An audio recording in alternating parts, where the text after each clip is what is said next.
ఓం శాంతి 4/11/2023 సాకార ఈశ్వరీయ మధుర మహావాక్యాలు. మధురమైన పిల్లలారా, పావనంగా అయ్యి గతి సద్గతులకు యోగ్యులుగా అవ్వండి. పతిత ఆత్మలు గతి సద్గతులకు అర్హులు కారు. అనంతమైన తండ్రి మిమ్ములను అనంతమైన వారసత్వానికి యోగ్యులుగా తయారు చేస్తారు. ప్రశ్న: పితావ్రతులు అని ఎవరిని అంటారు? వారి ముఖ్యమైన గుర్తులను వినిపించండి. జవాబు: పితావ్రతులు అంటే తండ్రి శ్రీమతమును పూర్తిగా అనుసరించేవారు, అశరీరీలుగా అయ్యే అభ్యాసం చేసేవారు, అవ్యభిచారి స్మృతిలో ఉండేవారు. ఇటువంటి సుపుత్రులైన పిల్లలే ప్రతి విషయాన్ని ధారణ చేయగలరు. వారికి సదా సర్వీస్ గురించి ఆలోచనలు నడుస్తూ ఉంటాయి. వారి బుద్ధి రూపీ పాత్ర పవిత్రంగా అవుతూ ఉంటుంది. వారు ఎప్పుడూ తండ్రికి విడాకులు ఇవ్వలేరు. అనగా పితావ్రతులు అంటే బాబా ఈరోజు గుర్తులు చెప్తూ ఉన్నారు. పితావ్రతులు ఎవరు అంటే, ఒకటి, తండ్రి శ్రీమతమును పూర్తిగా అనుసరిస్తారు. 2, అశరీరీలు అయ్యే అభ్యాసం చేస్తుంటారు. 3, అవ్యభిచారి స్మృతి అనగా ఒక్క బాబాను మాత్రమే స్మృతి చేస్తారు. 4, సుపుత్రులై ప్రతి విషయాన్ని ధారణ చేస్తారు. 5, సర్వీస్ గురించి సదా ఆలోచిస్తూ చేస్తూ ఉంటారు. 6, బుద్ధి రూపీ పాత్రను పవిత్రంగా చేసుకుంటారు. ఇలాంటి వారే పితావ్రతులు మరియు తండ్రికి ఎప్పటికీ విడాకులు ఇవ్వలేరు. ఓం శాంతి. పాట: నాకు ఆధారం ఇచ్చువారు. పిల్లలు నంబర్వార్ పురుషార్థ అనుసారం ధన్యవాదాలు తెలుపుతారు. అందరూ ఒకే విధంగా కృతజ్ఞతలు తెలుపరు. ఎవరైతే మంచి నిశ్చయ బుద్ధిని కలిగి ఉంటారో, ఎవరైతే హృదయపూర్వకంగా ప్రాణ ప్రీతితో బాబా సేవలో ఉపస్థితమై ఉంటారో వారే, బాబా, అద్భుతమంతా మీదే, మాకేమీ తెలియదు, మీతో కలవడానికి కూడా మేము యోగ్యులుగా కూడా లేము అని ధన్యవాదాలు తెలియజేస్తారు. అవును, అది నిజమే. వాస్తవానికి మాయ అందరినీ అయోగ్యులుగా చేసేసింది. స్వర్గానికి యోగ్యులుగా ఎవరు తయారు చేస్తారు, మళ్ళీ నరకానికి యోగ్యులుగా ఎవరు చేస్తారు అనేది వారికి తెలియదు. గతి మరియు సద్గతి రెండింటికి యోగ్యులుగా తండ్రియే తయారు చేస్తారు అని వారు భావిస్తారు. ఒకవేళ అలా భావించకపోతే అక్కడికి వెళ్లేందుకు యోగ్యులైన వారెవ్వరూ ఇక్కడ లేరు. స్వయం వారే చెప్తారు, మేం పతితులుగా ఉన్నాము అని. ఈ ప్రపంచమే పతితంగా ఉంది. సాధు సన్యాసులు ఎవ్వరికీ తండ్రిని గురించి తెలియదు. ఇప్పుడు తండ్రి పిల్లలైన మీకు తన పరిచయంనిచ్చారు. తండ్రియే వచ్చి పరిచయం ఇవ్వాలి అనే నియమం కూడా ఉంది. ఇక్కడికే వచ్చి యోగ్యులుగా చేయాలి, పావనంగా చేయాలి. అక్కడే కూర్చొని పావనంగా చేయగలిగితే ఇంత అయోగ్యులుగా మీరెందుకు అవుతారు? పిల్లలైన మీలో కూడా నెంబర్వార్ పురుషార్థ అనుసారంగానే నిశ్చయ బుద్ధి కలిగి ఉన్నారు. తండ్రి పరిచయమును ఎలా ఇవ్వాలి అన్న తెలివి కూడా ఉండాలి కదా. శివాయ నమః అన్నది కూడా తప్పకుండా ఉంది. ఆ తల్లి తండ్రులే శ్రేష్ఠాతి శ్రేష్ఠులు. బ్రహ్మ విష్ణు శంకరులైతే శివబాబా రచన మాత్రమే. వారిని రచించే తండ్రి తప్పకుండా ఉంటారు కదా, తల్లి కూడా ఉంటారు. అందరి గాడ్ ఫాదర్ ఒక్కరే, నిరాకారుడినే గాడ్ అని అంటారు. సృష్టికర్త సదా ఒక్కరే ఉంటారు. మొట్టమొదట పరమాత్ముడి పరిచయం ఇవ్వాల్సి ఉంటుంది. యుక్తియుక్తంగా పరిచయమును ఎలా ఇవ్వాలో కూడా మీరు అర్థం చేసుకోవాలి. భగవంతుడు జ్ఞాన సాగరులు, వారు వచ్చి రాజయోగమును నేర్పించారు. ఆ భగవంతుడు ఎవరు? మొదట పరమాత్ముడి పరిచయమును ఇవ్వాలి. తండ్రి కూడా నిరాకారులే, ఆత్మ కూడా నిరాకారమే. ఆ నిరాకార తండ్రి వచ్చి పిల్లలకు వారసత్వమును ఇస్తారు. ఎవరో ఒకరి ద్వారా అర్థం చేయిస్తారు కదా, లేకుంటే రాజాది రాజులుగా ఎలా తయారు చేశారు? సత్యుగ రాజ్యాన్ని ఎవరు స్థాపన చేశారు? స్వర్గ రచయిత ఎవరు? తప్పకుండా స్వర్గ రచయిత హెవెన్లీ గాడ్ ఫాదర్ తండ్రియే కదా. వారు నిరాకారులై ఉండాలి. మొట్టమొదట తండ్రి పరిచయమును ఇవ్వాల్సి ఉంటుంది. కృష్ణుని కానీ బ్రహ్మ విష్ణు శంకరులను కానీ తండ్రి అని అనరు. వారైతే తండ్రి ద్వారా రక్షింపబడతారు. సూక్ష్మవతన వాసులు కూడా రక్షింపబడతారు. వారు కూడా రచనీయ అయినప్పుడు స్థూల వతన వాసులను భగవంతుడు అని ఎలా అనగలరు? దేవతాయ నమః అని గానం చేస్తారు. అయితే శివబాబాను శివాయ నమః అని అంటారు. ఇదే ముఖ్యమైన విషయం. పరమాత్మాయ నమః శివుడిని అంటారు. ప్రదర్శనీలో అయితే శివబాబాను శివాయ నమః అంటారు. ఈ విషయాన్ని మీరు బాగా అర్థం చేయించాలి. ఈ విషయాన్ని ఒక్కొక్కరికి బాగా అర్థం చేయించాల్సి ఉంటుంది. నిశ్చయం చేయించాల్సి ఉంటుంది. ఎవరు వచ్చినా వారితో రండి, మీరు వస్తే తండ్రిని సాక్షాత్కారం చేయిస్తాము అని చెప్పాలి. తండ్రి నుండే మీకు వారసత్వం లభించాల్సి ఉంది. తండ్రియే గీతలో రాజయోగాన్ని నేర్పించారు, కృష్ణుడు నేర్పించలేదు. తండ్రియే గీతా భగవానుడు. ముఖ్యమైన నంబర్ 1 విషయం ఇదే. కృష్ణ భగవాను వాచ కాదు, రుద్ర భగవాను వాచ లేక సోమనాథ శివ భగవాను వాచ అని అనబడుతుంది. ప్రతి ఒక్కరి జీవన కథ ఎవరిది వారిదే. ఒకరి దానితో మరొకరిది కలవదు. కనుక ఎవరు వచ్చినా మొట్టమొదట ఈ విషయంపై అర్థం చేయించాలి. ఇదే తెలియజేయవలసిన ముఖ్యమైన విషయం. పరంపిత పరమాత్మ కర్తవ్యం కూడా ఇదే. శివబాబా తండ్రి, బ్రహ్మవారి పుత్రుడు.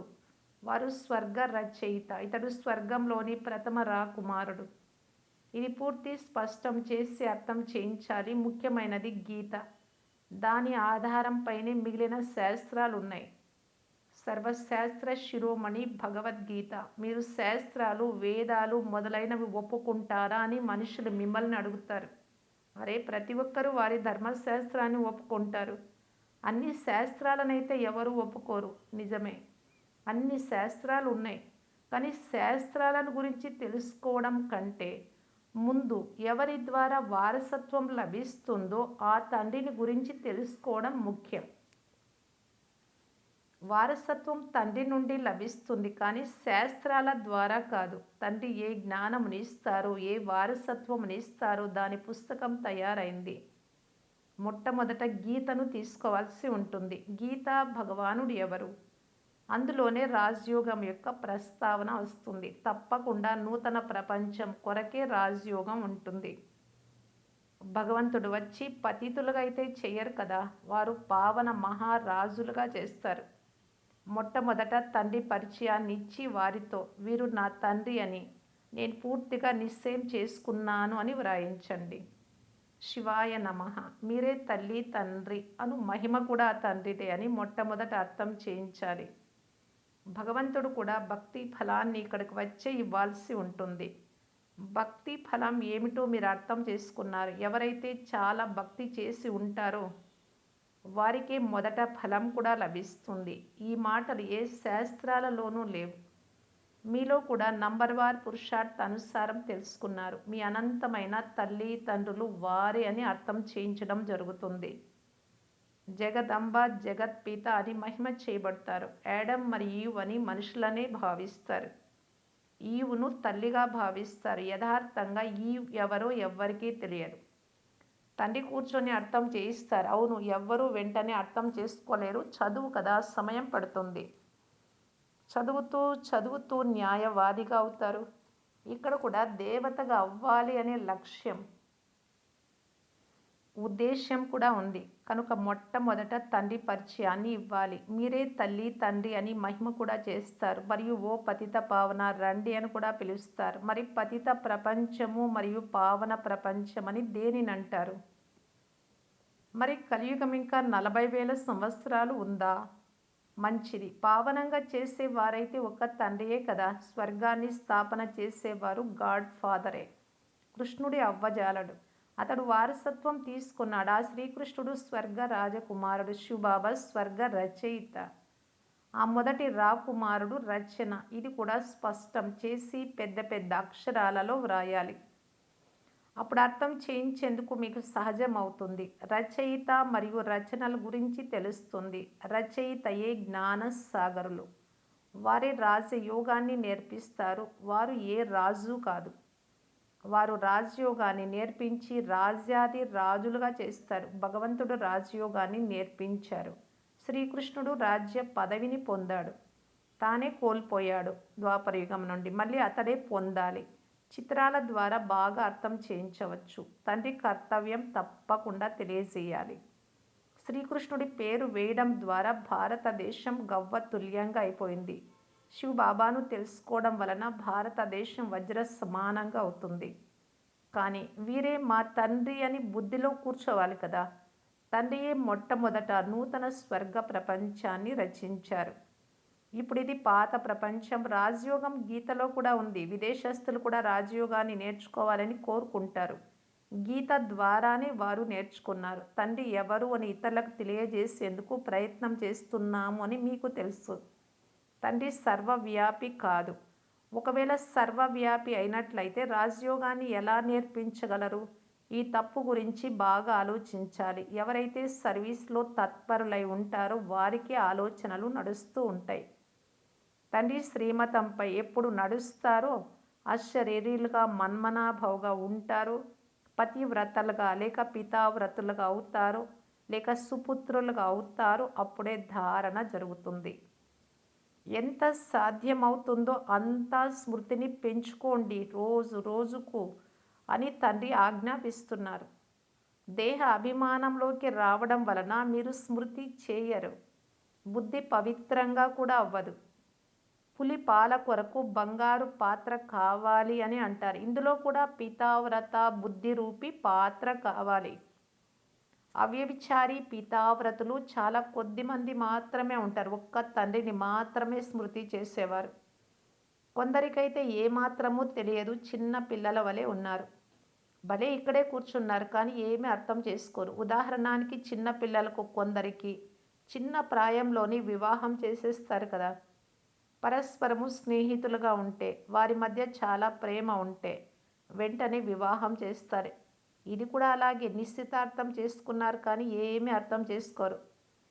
మేము మమ్మ బాబా వారిగా అయ్యాము, వారి నుండి వారసత్వాన్ని తీసుకోవాలి అని అంటారు కానీ ఏమీ తెలియదు. ఇది విచిత్రం కదా. 5-6 సంవత్సరాలు ఉండిన తర్వాత కూడా పతికి లేదా తండ్రికి విడాకులు ఇచ్చేస్తారు. మాయ బాగా సతాయిస్తుంది, విసిగిస్తుంది. కనుక మొట్టమొదట శివాయ నమః అని వినిపించాలి. బ్రహ్మ విష్ణు శంకరుల రచయిత కూడా శివబాబానే. జ్ఞాన సాగరులు ఆ శివుడే. కనుక ఇప్పుడేం చేయాలి? త్రిమూర్తి ప్రక్కన స్థలం ఉంది. దానిపైన శివబాబా మరియు శ్రీకృష్ణుడు ఇరువురి కర్తవ్యాలే వేరు వేరు అని ఆ చిత్రంలో వ్రాయవలసి ఉంటుంది. ఈ మొట్టమొదటి ముఖ్యమైన విషయం ఎప్పుడైతే అర్థం చేయిస్తారో అప్పుడు బుద్ధి ద్వారం తెరవబడుతుంది. ఈ చదువు భవిష్యత్తు కొరకు. ఇలాంటి చదువు మరేది ఉండదు. శాస్త్రాల ద్వారా ఈ అనుభవము కలగదు. మేము సత్యుగం ఆది కొరకు ఈ విద్యను నేర్చుకుంటున్నాము అని మీ బుద్ధిలో ఉంది. స్కూల్ పూర్తి అవుతుంది. తర్వాత మీ అంతిమ పరీక్ష జరుగుతుంది. వెళ్ళి రాజ్యం చేస్తారు. గీత వినిపించేవారు ఇలాంటి విషయాలను అర్థం చేయించలేరు. మొట్టమొదట తండ్రిని తెలుసుకోవాలి. తండ్రి నుండి ఆస్తిని తెలుసుకోవాలి. తండ్రియే త్రికాలదర్శి. ప్రపంచంలో వేరే ఏ మనుషులు త్రికాలదర్శులు కారు. వాస్తవంలో ఎవరైతే పూజ్యులుగా ఉన్నారో వారే మళ్ళీ పూజారులుగా అవుతారు. భక్తి కూడా మీరే చేశారు. ఇది ఎవ్వరికీ తెలియదు. ఎవరైతే భక్తి చేశారో వారే మొదటి నెంబర్లో బ్రహ్మ, తర్వాత బ్రహ్మ ముఖ వంశస్థులు. మళ్ళీ వారే పూజ్యులుగా కూడా అవుతారు. మొదటి నంబర్లో ఉండే పూజ్యులే పూజారులుగా అవుతారు. మళ్ళీ వారే పూజ్యులు అవుతారు. భక్తి ఫలం కూడా మొదట వీరికే లభిస్తుంది. బ్రాహ్మణులే చదువుకొని మళ్ళీ దేవతలుగా అవుతారు. ఇది ఎక్కడా వ్రాయబడలేదు. భీష్మ పితామహుడు మొదలైన వారికి వీరి ద్వారా జ్ఞాన బాణాలు వేయించేవారు వేరే ఒకరు ఉన్నారు అని తెలిసింది కదా. ఏదో శక్తి ఉంది అని తప్పకుండా అర్థం చేసుకుంటారు. వీరికి నేర్పించే శక్తి ఏదో ఉంది అని ఇప్పుడు కూడా అంటారు. వీరందరూ నా పిల్లలే అని బాబా చూస్తూ ఉంటారు. ఈ బ్రహ్మ కళ్ళ ద్వారానే చూస్తారు. ఉదాహరణకు పితృలకు శ్రాద్ధం పెట్టినప్పుడు ఆత్మ వస్తుంది. వీరు ఫలానా వారు అని ఆ కళ్ళ ద్వారా చూస్తుంది. తినేటప్పుడు కళ్ళు మొదలైనవి వారిలాగానే అవుతాయి. తాత్కాలికంగా లోన్ తీసుకుంటారు. ఇది భారతదేశంలోనే జరుగుతుంది. ప్రాచీన భారతదేశంలో మొట్టమొదట రాధాకృష్ణులు ఉండేవారు. వారికి జన్మనిచ్చేవారు అత్యంత ఉన్నతమైన వారిగా భావింపబడరు. కృష్ణుడి కంటే కృష్ణుడి తల్లిదండ్రులు గొప్పవారిగా భావించబడరు. ఎందుకంటే వారు తక్కువ పాస్ అయినవారు కదా. మహిమ కృష్ణుడి నుండే ప్రారంభమవుతుంది. రాధాకృష్ణులు ఇరువురు వారి వారి రాజధానులలోకి వస్తారు. వారి తల్లిదండ్రుల కంటే పిల్లల పేరు ఎక్కువ ప్రసిద్ధమై ఉంటుంది. ఇవి ఎంత అద్భుతమైన విషయాలు. గుప్తమైన ఖుషి ఉంటుంది. నేను సాధారణమైన శరీరంలోనే వస్తాను అని తండ్రి చెప్తారు. ఇంతమంది మాతల గుంపును సంభాలన చేయాలి కనుక సాధారణమైన శరీరాన్ని తీసుకున్నాను. బ్రహ్మ ద్వారానే ఖర్చు కూడా నడుస్తూ ఉండేది. శివబాబా భండారము, భోలా భండారము, అవినాశి జ్ఞాన రత్నాల భండారం కూడా అయింది. అలాగే దత్తు పిల్లలు కూడా ఉన్నారు. వారి సంభాలన కూడా జరుగుతూ వచ్చింది. ఇది పిల్లలకే తెలుసు.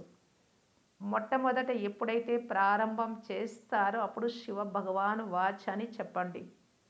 వారు అందరి రచయిత. కృష్ణుణ్ణి జ్ఞానసాగరుడు, గాడ్ ఫాదర్ అని ఎలా అనగలరు?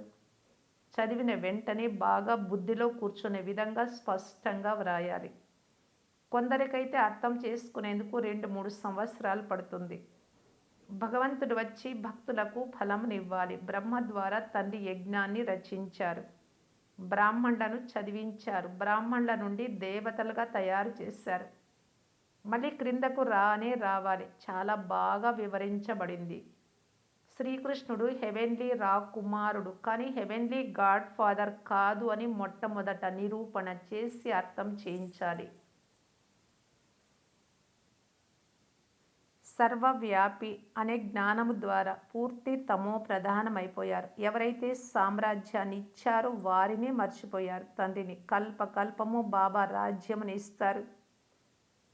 మళ్ళీ మీరు ఆ తండ్రిని మర్చిపోతారు. చాలా ఆశ్చర్యం అనిపిస్తుంది. పూర్తి రోజంతా సంతోషంగా నృత్యం చేయాలి. బాబా మనల్ని విశ్వాధిపతులుగా చేస్తూ ఉన్నారు అని. అచ్చా, మధురాతి మధురమైన అపురూపమైన పిల్లలకు మాతా పిత బాప్ దాదాల ప్రియ స్మృతులు మరియు గుడ్ మార్నింగ్. ఆత్మిక పిల్లలకు ఆత్మిక తండ్రి నమస్తే.